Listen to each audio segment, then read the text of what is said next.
Good morning, everyone, and welcome to Manitoba Agriculture Crop Talk webinar. If you have any questions today, please type them into the Q&A icon located at the bottom toolbar, and we'll answer them at the end of each presentation. This webinar is being recorded, and you will receive a link to the recording. Thank you. Thanks, Lori. I'd like to welcome everybody to the August 16th edition of Crop Talk. And as we're getting more and more into harvest or closer to harvest for some people, we're getting back out into the fields and doing a lot more scouting around. And I know even just with the Manitoba Ag staff, we're seeing a lot more stuff in the fields now because we're doing a lot of the disease surveys and stuff. And I thought it would be a good opportunity. We're going to be getting out and looking at a lot of canola, and I thought it would be a good opportunity to get an update on Verticillium stripe and Blackleg, starting to, I guess, just recognize both of them as we go out into the field and see how things are going. So we're going to have David Kaminsky on today, and he's going to talk about that. Then from there, we've been getting some more questions coming in, and thank you for sending them in and phoning them in. They're great, and hopefully we'll be able to answer as many of them as we can. So with that, I'm going to turn it over to David, and we're going to get started on today's presentation. Okay, thank you, Lionel. You can see my screen, I hope. You bet. Yeah, everything looks good, David. The only thing is I can't see in order to drive, but I'll just use my arrow keys and hope that that works. No, it's not. Hang on a second.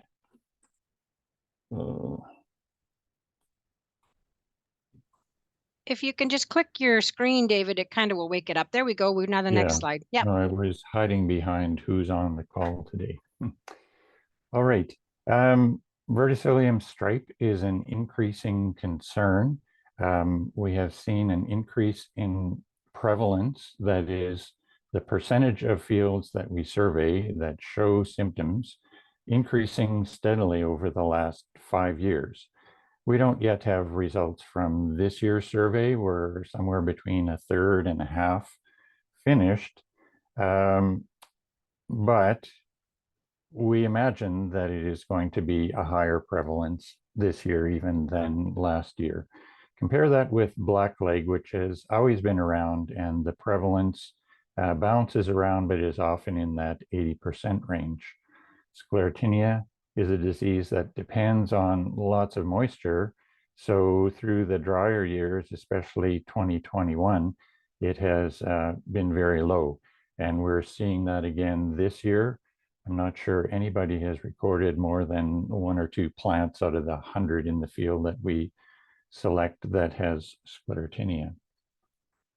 So on to talking about how much we survey. Last year, we were able to get to 115 fields. This year, we have targeted 130, and as I said, we're partway through. I'll show several slides that show the difference between Verticillium and Blackleg, but this might be the best one we have, showing that Blackleg is usually a pie-shaped segment of the cross-section of the stem. And this cut is right at the base of the plant between the green stem and the white or grayish root. Sometimes when you have a twist in the stem, that little S-shaped curve, is best to try and get right through the inflection point of the curve to look at the cross-section. Verticillium shows as kind of a starburst pattern, emanating out from the beginning or from the center of the stems, from the core, and rarely is it showing dark around the edges. The distribution of incidence is still at the point where much of what we see in the field is in the 0 to 10% infection. That is the percentage of plants that have any evidence of the disease. And last year, out of those 115 plants, there were a handful that were above 20%, 14. I guess that's 10% of the samples that we examined. But it is a much lower intensity in the field than might be suggested by all the talk there is about Verticillium. Here's another symptom that you should see if you're seeing this starburst pattern, and that's a unilateral staining of the stem, where one side remains green and the other side is kind of a light tan brown. And this might alternate from one side of the stem to the other. If it's just a brown or purple staining and it's all on one side, especially near the top of the plants, that's more than likely sun scald, not verticillium. So far, our surveys have brought into our office here only a couple of plants that show this unilateral staining, and we'll send those to our crop diagnostic center for confirmation. Once the disease is advanced, it starts to produce a ton of these little structures called microsclerotia. Sclerotinia is a fungus that produces very large sclerotia, but these are tiny. In fact, they're smaller than blackleg pycnidia, and we'll show you that comparison in a minute. Another symptom, besides the microsclerotia that you'll find on the surface, just beneath the surface, and even into the pith cavity, is a bit of a shredding of the external part, the skin, for lack of a better word, on the stems. The disease is caused by a Verticillium pathogen, of course. Its genus is Longisporum.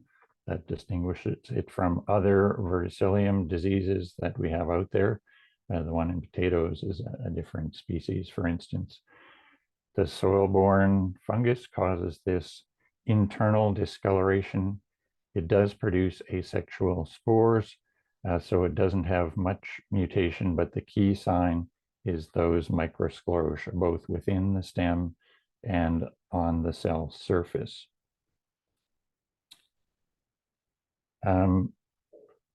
When it is quite intense in a field, if you have half of the stems being affected, you will more than likely see lodging within the field.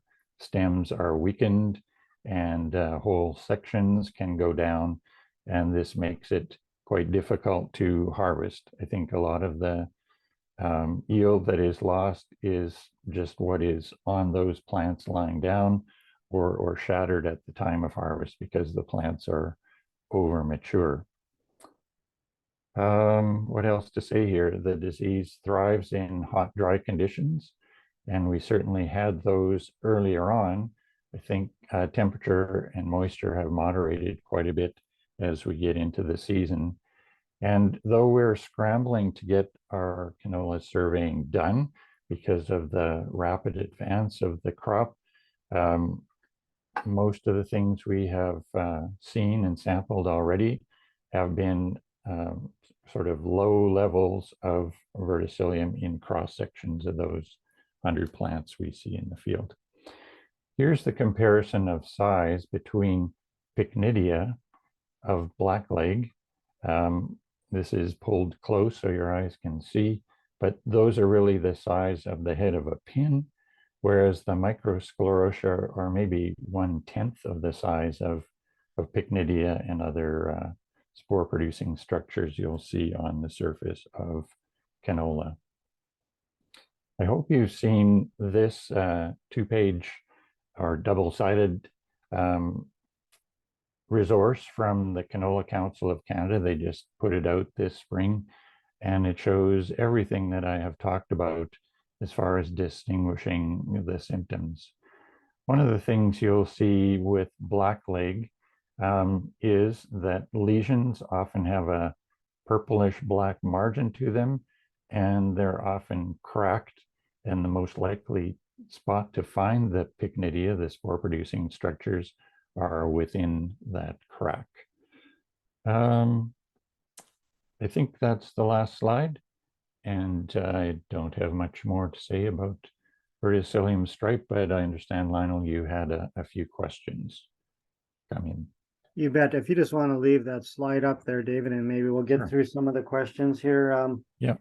Okay, so right now with the present conditions, getting a little bit of moisture, And will the wet conditions make, is it better for the spread or the development of the disease?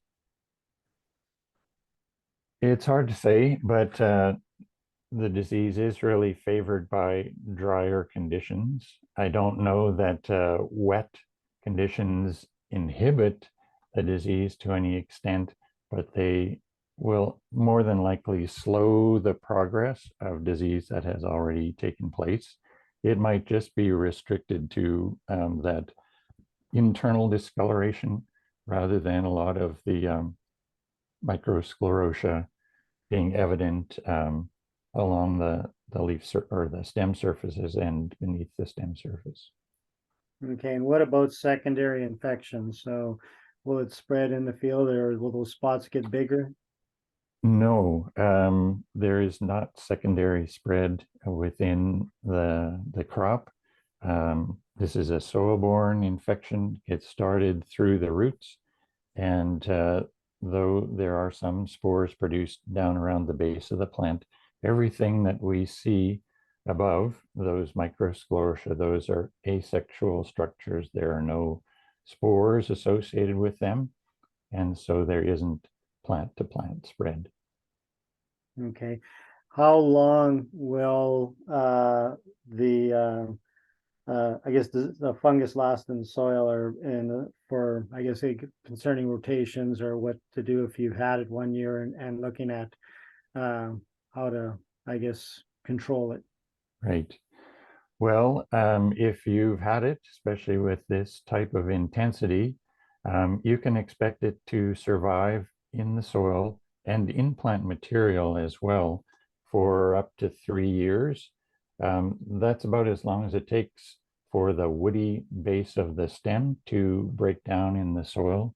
And it's a reason we urge a longer rotation, just as we do for blackleg, which can also be soil-borne on the stubble of the crop.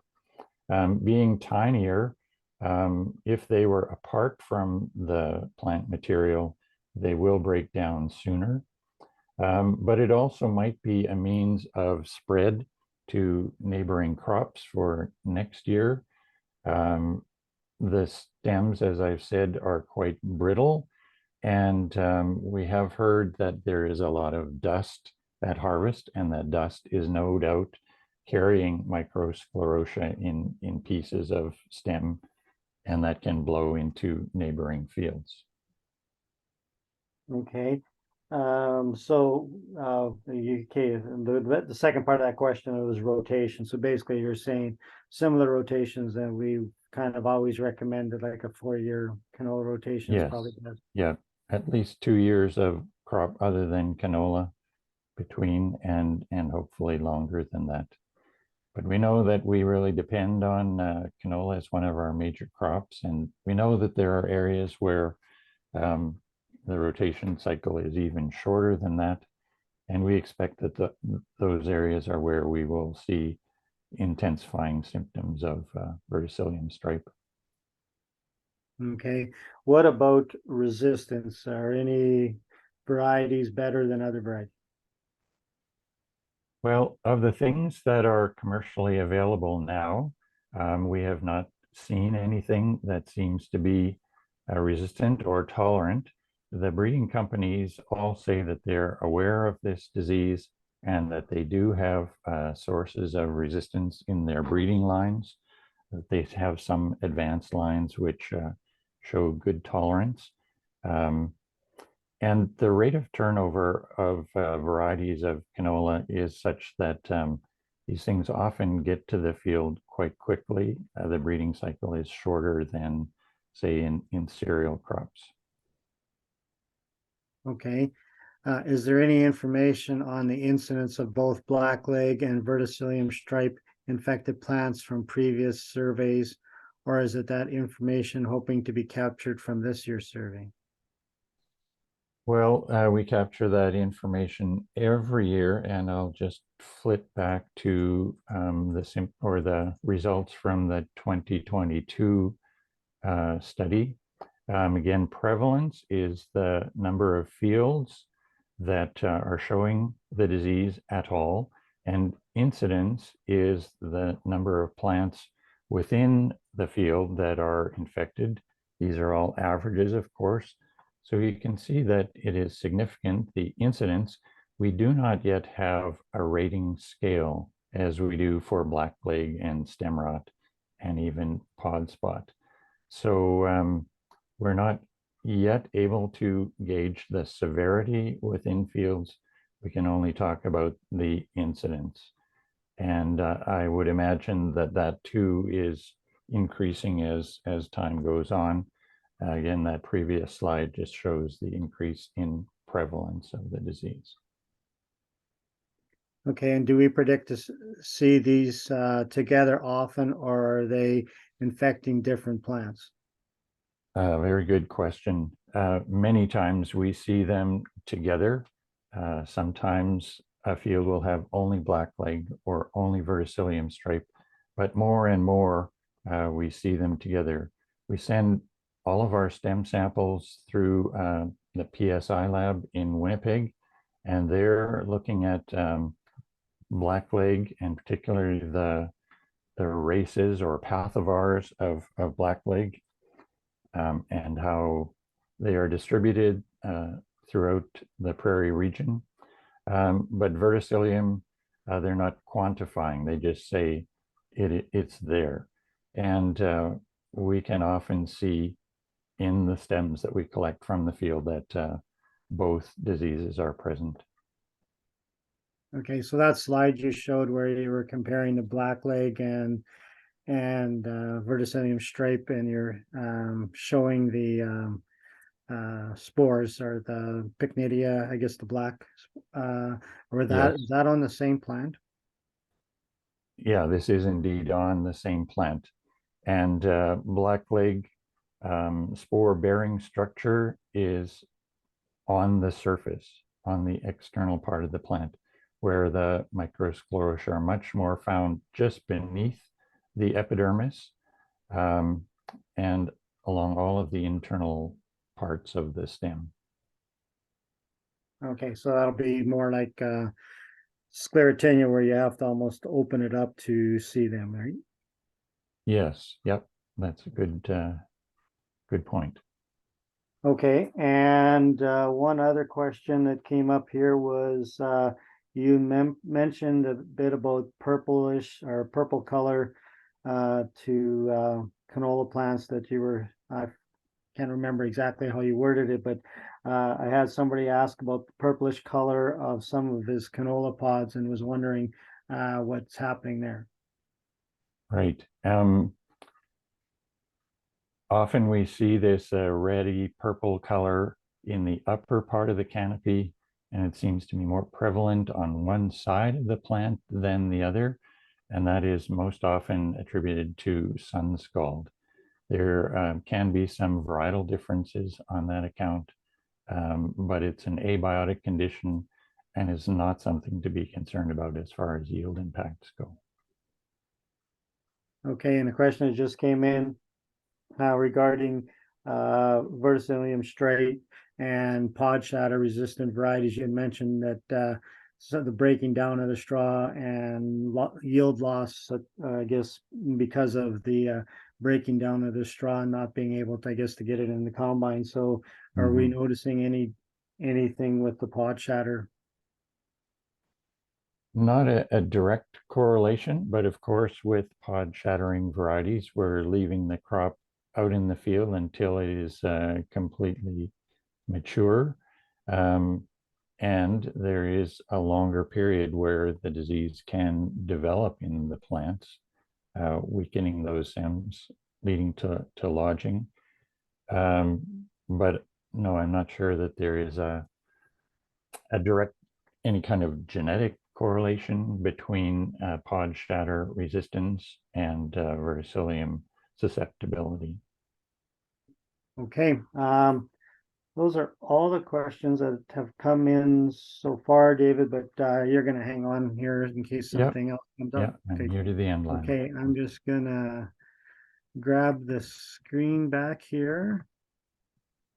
And thanks, David, for doing that presentation. It's Yeah. kind of a, as we get more and more into the field here again, I think we're going to start seeing some of the stuff showing up. So it's definitely good to be able to identify what's happening and being able to figure out what's happening in the field. So if I'm a producer and I'm swathing my canola or doing some checking on my canola and I see some of these spots and I want to find out what it is can I send some samples in as well, or what would be the way of going about that? If you're concerned about verticillium, we would prefer that you send them to our crop diagnostic center in Winnipeg. Monica Prodden is our diagnostic specialist, and she is quite well versed in understanding this pathogen and recognizing it. So that's the way to go. Okay, and I guess if somebody's seeing that in the field, probably even just getting a hold of one of the extension specialists and they could help them get it into Monica as well. I would, that would be one thing I Yes. would say as well. So, Yeah, thanks for that. and it would actually help us out in disease surveys. So if you got a field that you're got some concerns about, that could be one of the fields that we survey for disease as well. So, Because of this late season development, we're planning to make note of fields where it's quite evident at the greener stage. We do most of our sampling at, we shoot for 30% color change. And if we were to see a lot of it, then we would like to go back to those same fields later in the fall, even after harvest, and look at the intensity of infection. that's a good point, because I know I guess in previous years, we seem to notice it would get worse later on, or more noticeable later on in the season, I guess. Yep. Great. Okay. Good. So with that, we're going to jump into the crop scouting panel. And with that, I've got a couple questions that have come in. And oh, this one came in the beginning of earlier on in the week, David, and it was a producer wondering about fusarium, and he was looking at wondering if the fusarium will continue to spread in his field once it's there. So, and he was more concerned about the barley, because he did see some in his barley, and he was just wondering if it could keep spreading through the barley through the growing season here. There can be a little bit of secondary development within the head, but most of the time the infection level is determined by what happens at flowering. That is a wheat plant on the left of your picture, isn't it? Yeah, you bet. Yeah.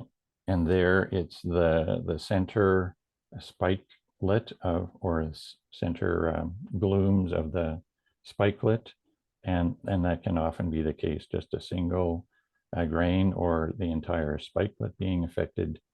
In barley, the evidence of infection is often just a dark brown staining on the surface of the glooms. You don't necessarily see any pink sporulation on barley. But yeah, anytime there is fusarium infection and we have a lot of humidity, fog, etc., you can have a small amount of secondary spread, maybe just to the adjacent spikelets. Okay, and that's kind of some of the conditions we've been getting, where a little bit of rain and then a lot of foggy mornings. And I think that's what they were wondering about, and kind of wondering if if he was when to harvest, to take it faster, or but he's probably not going to be able to control much of that, I don't think. Do you mean Swath it maybe on the early side, he was thinking, just to get it to dry down faster and stuff. And well, you have to be sure that the crop has reached physiological maturity before you're taking it down. you bet. Can lose yield that way as well. I think that you're less likely to blow infected kernels out the back of the combine as you might with wheat. You're probably going to harvest what is infected. So it is good to be aware of the level of infection before you're delivering the grain. Okay. And before I let you go, David, back to canola here, any news on clubroot?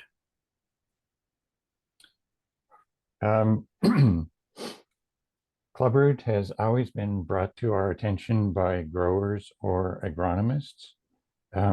Only twice in the last 5 or 6 years have we found a field in our survey. And so looking forward that way has seemed to be a needle in the haystack. But it does thrive in wetter conditions. So that might be the reason that we're not hearing as much about it from the field. It is still out there. It hasn't gone away. And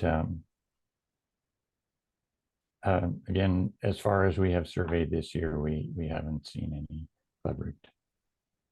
Okay, and probably what they were just wondering if I guess when it first came in, we were talking a fair bit about it, and it seemed to have quieted down a little bit and just not seeing as much, and probably be more conditions like you mentioned, Dave.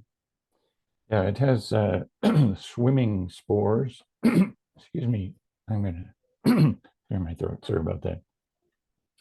And it relies on free moisture in the soil, which has we've not seen a lot of that. I've been in a lot of fields where there are really deep cracks in the soil, indicating that it's been dry for quite some time.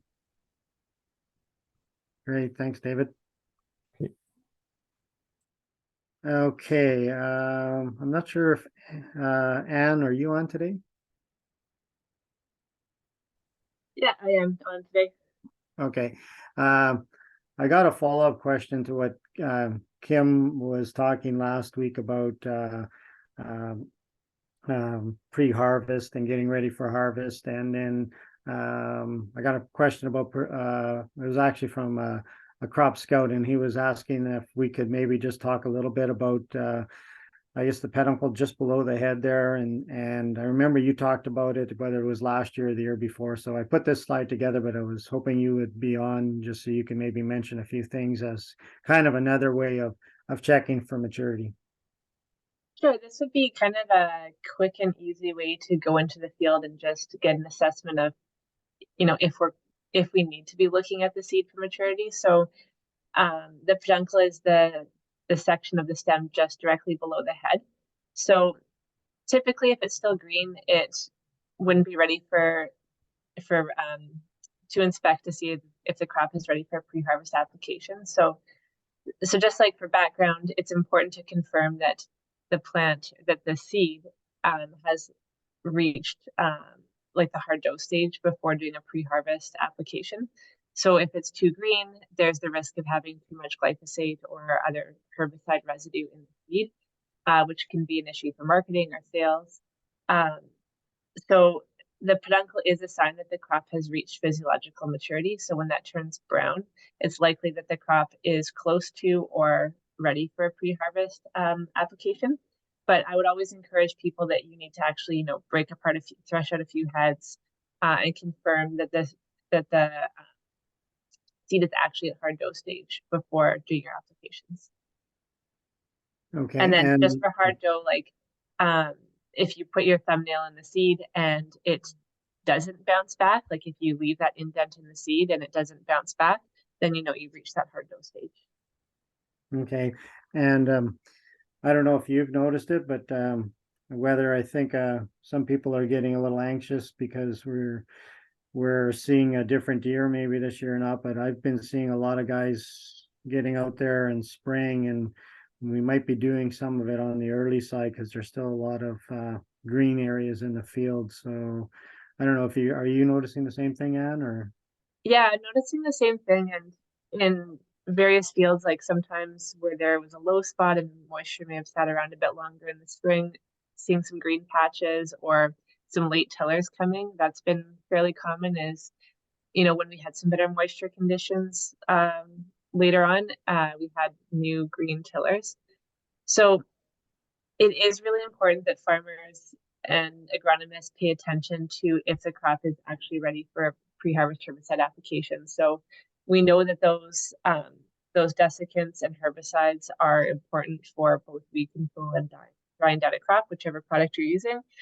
So we don't want to lose access to those. And I think it's important for people to just make sure that you're applying them responsibly so that we're not ending up with either herbicide issues in the seed, in the grain, or you may end up in an issue where, you know, you have a lot of seed where you take a sample to the elevator and it's obvious that it's been killed too early, and that could be downgraded or not accepted. So I know it's difficult to wait, especially when we're seeing a lot of those green tillers or green patches, but in some situations, I've seen farmers that have been, you know, leaving a few patches of the field that were quite green where everything else is ready, or, you know, just trying to assess when the best time is for that herbicide application.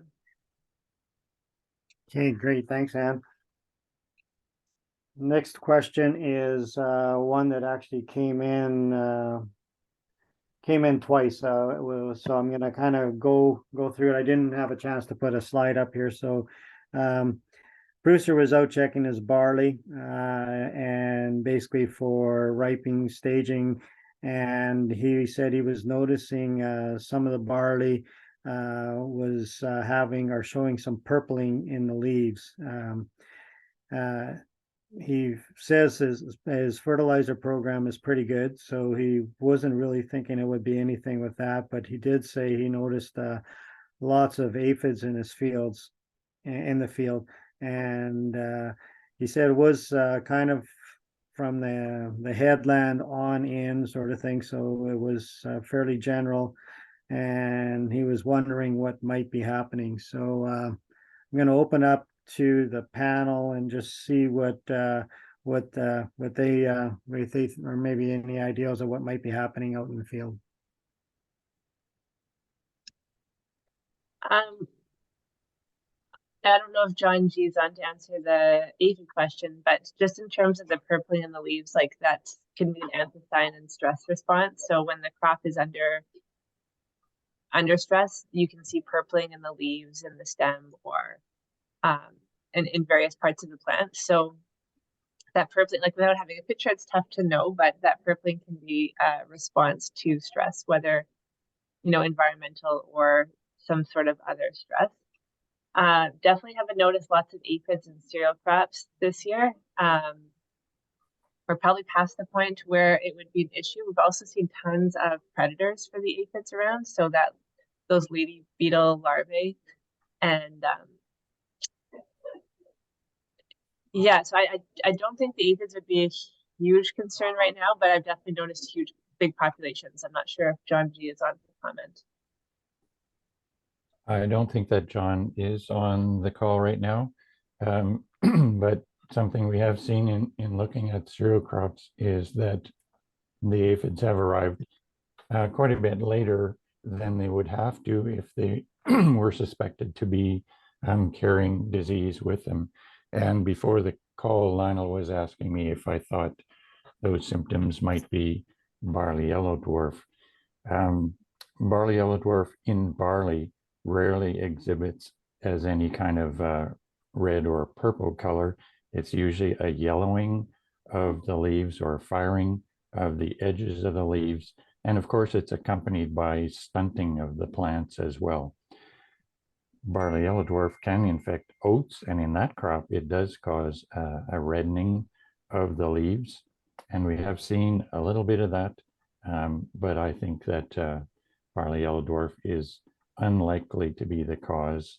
And as Anne described, anthocyanin pigments, the reddy purple ones, are often evidence of some kind of stress.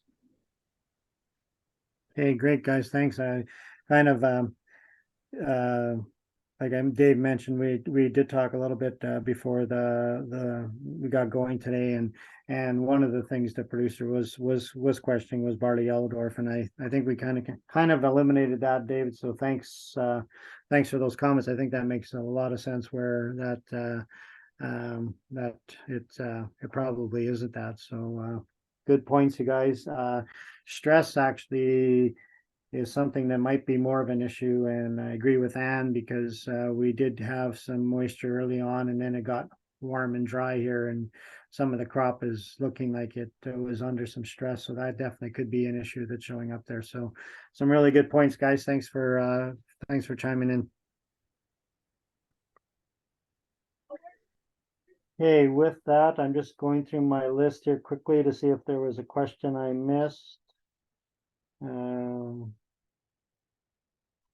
Okay, we're good right now, so I'm gonna continue going, and I'm gonna just maybe do a little bit of a crop update and talk about some of the stuff that's been happening and what we've been seeing out in the field. Like I mentioned before, we've been in quite a few fields lately, just starting to get into some of the canola fields to look at the disease survey, but definitely we're in a lot of wheat fields over the last little while here, and really Fusarium has been on the low side. I haven't seen a whole bunch of it, maybe one or two fields, but in general, I think Fusarium is on the low side this year, which is a good thing. I think we're definitely going to have some good quality crop there, as long as we can get it off without too much moisture coming in between now and the end of harvest here. But we definitely did get a welcome rain here this past week, and I think anybody that's growing soybeans was happy to see this happen here last Wednesday, Thursday sort of thing, where we did get anywhere from half-inch to an inch in a lot of places throughout the province. So definitely made the soybean crop improve overnight, and you could tell that just by looking at the fields. Then I haven't just problems advancing my screen here. Just 1 second. There you go. So spring wheat quality right now is, and I mentioned, is looking pretty good. Most of the crop throughout the region is in the fair to good stage. Really no change from last week, and actually some of the areas maybe improved a little bit just because of the fact we did get the rain. But I think the poor areas, I think, were kind of set in stone here because of the drought conditions in those areas, and those areas are staying very, very similar to this week.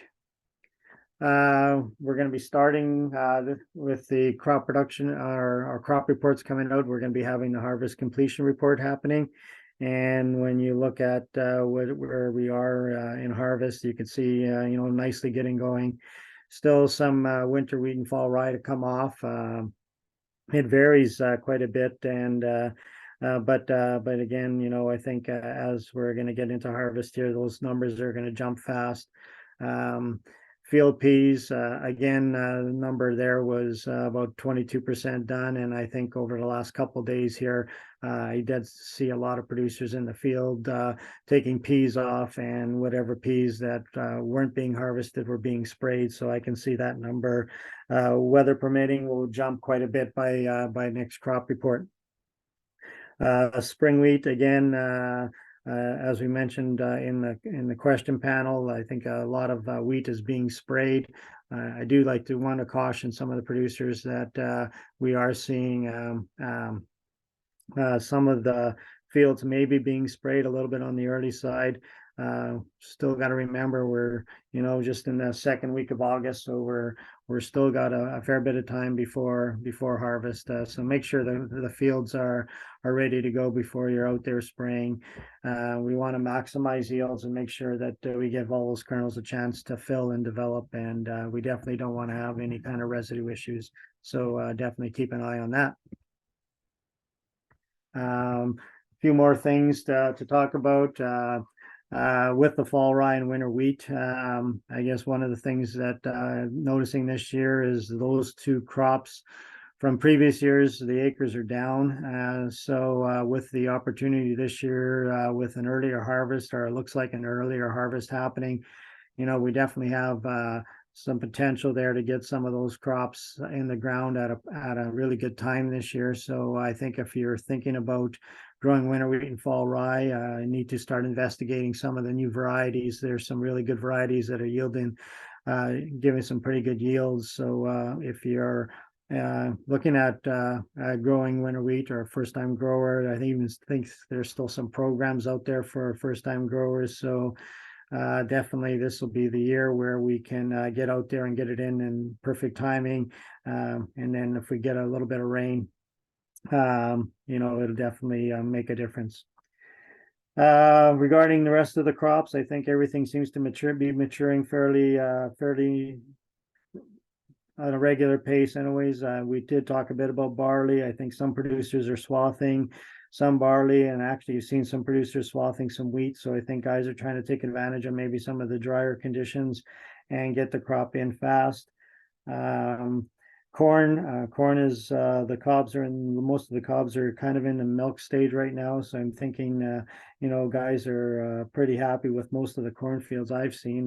They're got some good growth. I think they were able to take advantage of a good root development and taking advantage of some of the moisture that was a little bit deeper down in the soil. So I think they're taking off well. So I guess with that, you're looking at crops that are coming in, just about where we want to see them right now, and we'll be seeing a lot of harvest between now and the end of next week.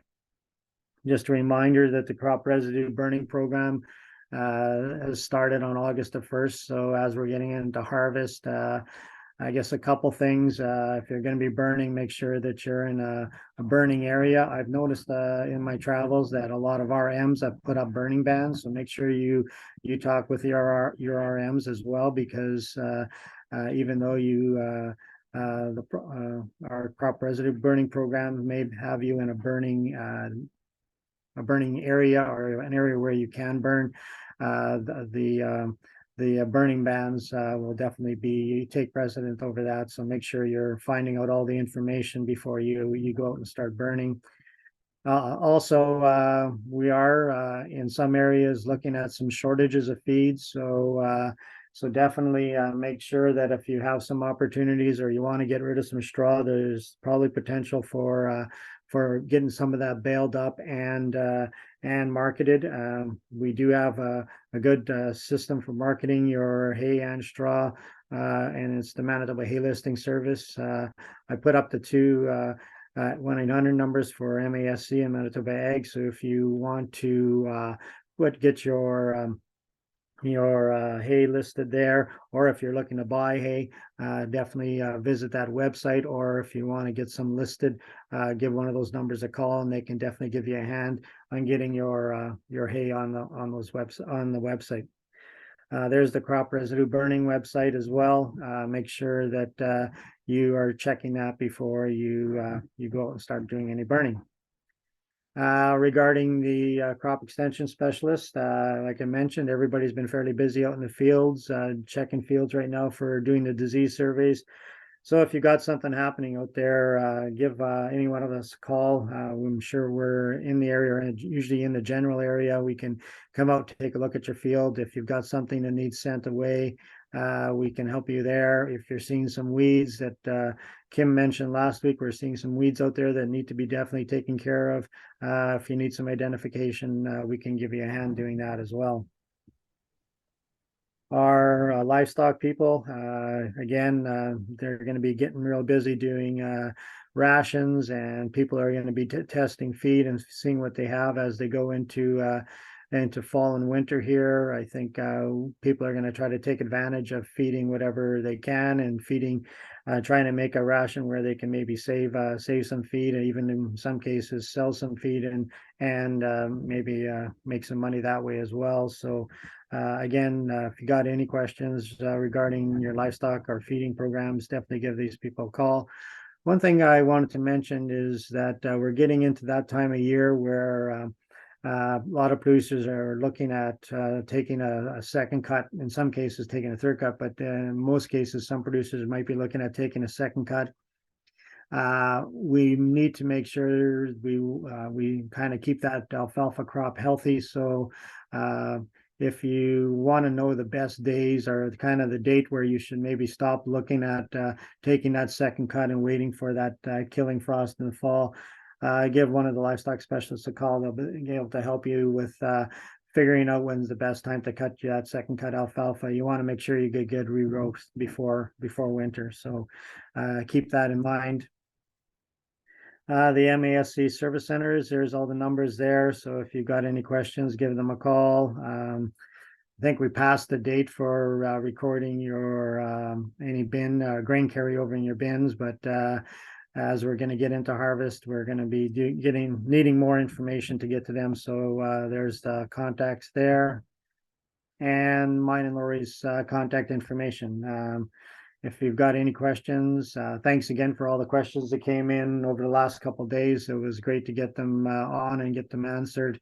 And I guess with that, Lionel, David here. yes, Can I David, jump in for a second? you bet. There was a question in the Q&A about white butterflies, came from Oh, Elmer. okay. And the answer in the Q&A there, it says it's from me, but I pulled John Gavlowski into my office to type Oh, in great. Okay. that I thought answer. John was on. He is here today, but he's scrambling to get ready for the student presentations. It's getting Perfect. close to their last days here. And I'm not sure John answered the question about why they have exploded in numbers at this time of year. They are able to feed on the leaves of a canola crop, and that might have led to the increase in numbers. But as John says, they're not considered a pest. They can't do economic damage to the crop. Okay. If the question I've been getting is from gardeners, and they can do a number on cabbage. So if you're growing cabbage in your garden and you see a lot of the white butterflies around, you definitely want to try to control them there.